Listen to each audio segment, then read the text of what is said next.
नमस्कार दोस्तों, ये एक रूम हीटर है। ऊषा का रूम हीटर है ये। और इसमें दिक्कत ये है कि जब हम इसका प्लग लगा रहे हैं तो इसमें जो है, जैसे कि ये पावर प्लग इसमें लगा है, हमारे सॉकेट में इस समय पावर प्लग है नहीं, इसलिए हम इसमें तार बांध लेंगे। और इसमें जब हम अपनी वायर को इसमें लगा रहे हैं तो इसमें जो है इसका स्विच बंद है, तो हम पहले स्विच ओपन कर लेते हैं। ये वाला स्विच हमने ओपन करा तो सीरीज हमारी दिखा रही है। इसका दूसरा स्विच भी हमें खोलना पड़ेगा। तो अब आप देखेंगे कि इसमें जो है यह वाला इधर वाला जो राइट हैंड साइड में है, ये हमारा जो है हीटर का स्विच है, फर्स्ट सेकंड थर्ड, और फैन भी इससे चलता है। और यहाँ पर एक ये वाला कटआउट का है। तो जब हम इन्हें ऑन कर रहे हैं तो हमारा सिर्फ इंडिकेटर जल रहा है और इसमें बाकी कोई भी जो है मूवमेंट नहीं ये दिखा रहा है। यानी कि ये न तो इसका फैन चल रहा है और न ही इसका हीटर गर्म हो रहा है, सिर्फ इसमें जो है एक इंडिकेटर चल रहा है। अब हमने ये लगा दिया है। फर्स्ट सेकंड किसी में भी आप करो तो इसमें कोई भी मूवमेंट नहीं है, न तो इसमें फैन हमारा घूम रहा है और न ही हमारा ये गर्म भी नहीं हो रहा है। और ये हमने जो है इस समय डायरेक्ट में अब लगा के देखते हैं हम। डायरेक्ट में भी इसमें कोई भी मूवमेंट नहीं है, सिर्फ इसका इंडिकेटर जल रहा है, इसमें लाइट आ रही है, लेकिन और न तो इसका फैन घूम रहा है और न ही इसमें किसी तरह की कोई गर्मी बाहर आ रही है, या हमारा एलिमेंट भी जल नहीं रहा है। तो जब कभी इस तरह के फॉल्ट हमारे पास आते हैं तो हमें सबसे पहले क्या चीज़ देखना होता है, इसमें हमें अपने रूम हीटर को या ब्लोअर को जो है, वायर हमारी बिल्कुल सही है क्योंकि हमारा इंडिकेटर जल रहा है, यानी कि इंडिकेटर तक हमारी लाइन पहुंच रही है। और बाकी जो है इसमें, इसके लिए जब इस तरह के फॉल्ट आते हैं तो हमें पूरा हीटर नहीं खोलना चाहिए, सिर्फ हमें सबसे पहले उसको खोल के इस तरह से इसका बाहर का जो ढक्कन है इस तरह से हम खोलेंगे तो आप देख सकते हैं यहाँ पर ये एक ऑटो कट लगा है। यानी कि जो हमारी मेन लाइन है, जिस जहाँ पर प्लग की तार जो आई है, उस वहाँ से एक तार हमारी डायरेक्ट जो है ऑटो कट पे आती है।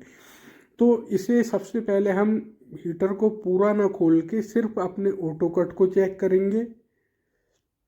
इस परिस्थिति में जब हमारा सिर्फ इंडिकेटर जल रहा हो और उसमें कोई भी मूवमेंट ना हो, तो आप जो है इस तरह से ऑटो कट को निकालेंगे और इसे देख लेंगे कि इसमें जो है कहीं कोई कार्बन वगैरह तो नहीं लगा है या स्पार्किंग तो नहीं हो रहा है। ये अगर इसमें कुछ नहीं है तो कभी कभी ये ऑटो कट जो है अपनी जगह से हिल जाता है, तो इसे हल्का सा एक तरह से पुश करना पड़ता है, थोड़ा ऊपर नीचे आप इसे करके इस तरह से लेवल में इसे लाना पड़ता है। जैसे कि हमने किया, सिर्फ हल्के हाथों से जो है इसे जो है पुश करा हमने। या तो आप इसे डायरेक्ट बदल दीजिए, और अगर आप नया इसमें ऑटो कट लगाएंगे तो उसे भी थोड़ा सा पुश करना पड़ता है, ज़रूरत पड़ जाती है कभी कभी। नहीं तो आप पुराना अगर आपको ठीक जैसा दिखता है तो आप उसी को एडजस्ट कर सकते हैं। उसके बाद आप इसे दोनों इसके जो पेच हैं इसे कस दीजिए। उसके बाद आप इसे जो है पहले सीरीज में आप लगा सकते हैं। सीरीज में हम लगाएंगे पहले, डायरेक्ट न लगा के। तो हमारा अब देखिए इसमें हमारा इंडिकेटर अब नहीं जल रहा है। जब हमने ऑटो कट को पुश करा तो हमारा इंडिकेटर भी नहीं जल रहा है और फैन भी नहीं चल रहा है और हीटर भी अब हमारा, उसमें भी कोई मूवमेंट नहीं है। दो चीज़ों में तो हमारा कोई मूवमेंट पहले भी नहीं था। इंडिकेटर हमारा जल रहा था, अब वो भी जलना बंद हो गया है।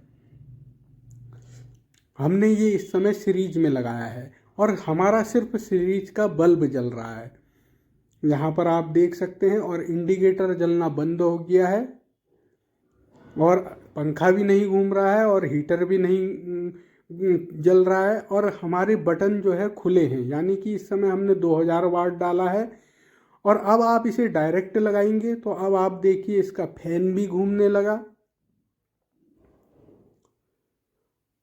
और इसमें जो है गर्मी भी आने लग गई, यानी कि इसका हीटर भी जलने लगा है। ये डबल ब्लोअर का इसमें फैन लगा है, यानी कि दोनों साइड हमारी शाफ्ट में फैन पंखे लगे हैं जो कि हवा दे रहे हैं। ये लाल नहीं हो सकता है। तो अब ये चलने लगा है और इसमें जो है सिर्फ इतनी सी ही दिक्कत थी कि इसका ऑटो कट जो है जैसे कि सेट होता है वो सेट ना होके, ऑटो कट हमारा सेट नहीं था और उसे हमने सेट कर दिया है। यानी कि वो कभी कभी कार्बन वगैरह चिपक जाता है या फिर आउट ऑफ हो जाता है, तो उसे ही हमें सेट करना होता है, जो कि हमने किया। और इसका पंखा भी चलने लगा और हीटर भी इसकी गर्मी देने लग गया है। और यहाँ पर आप देखेंगे उसके बाद आपने इसे छेड़ना नहीं है। ये सिर्फ ये मॉडल जो है हमारा ऊषा का FH182T है और इसका इंडिकेटर भी अब जलने लगा है। तो इतना सा ही इसमें काम होता है।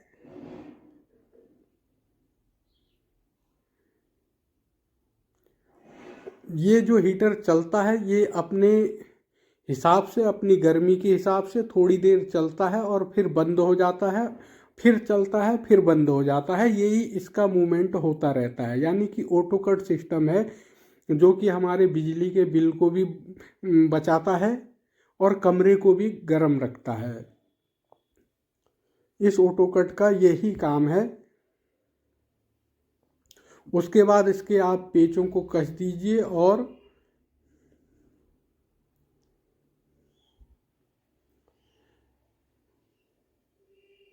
बाकी हमने इसमें कुछ भी नहीं छेड़ना है। जो जहाँ पर पेच नहीं लगे हैं उन्हें लगा दीजिए।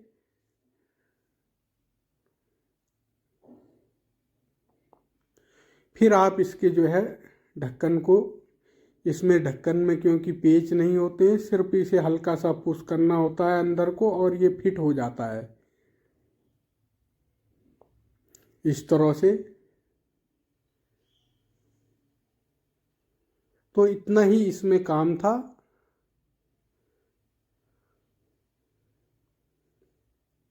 अब एक बार आप इसे फाइनल चेक कर लीजिए और गर्मी के अकॉर्डिंग ये अप डाउन होता रहता है, यानी कि चालू और बंद होता रहता है। हीटर भी इसका जलने लगा और पंखा भी इसका जो है चल रहा है। तो इस तरह से आप अगर इस तरह का कभी फॉल्ट आता है तो आप उसे रिपेयर कर सकते हैं।